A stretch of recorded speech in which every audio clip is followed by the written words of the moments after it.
Okay, so we've got orders in now, so we're going to go and set up and configure our email communication templates. So the first thing I'm going to do is go up here to where your icon is for your account. And we're going to click on System Settings. In here, there's a numerous listings of settings in here. We're going to go with the email settings. And you can see we've already got some information here, but I'll still show you how to edit them. This first one here is order confirmation. That's when somebody places an order on your website. Just click the edit icon.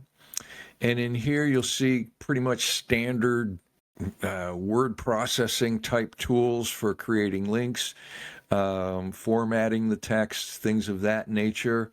You can also put HTML in here if you want. But we don't recommend you do a lot of HTML because you never know how it's going to render in somebody else's browser. But we can bold things, we can add links, and here I'll show you how to add a link right now. We're going to add a link for our policies. I'm just going to highlight that, click the link button, and put in our link to our company policy page. Click Insert, and then Submit. And then you'll see that all shows up here.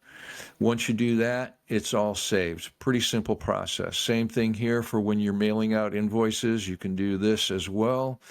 And if you want to send attachments with that, you can attach files here like for privacy policy, maybe instructions for how to use an item that they rented or things of that nature, and that'll go in right here.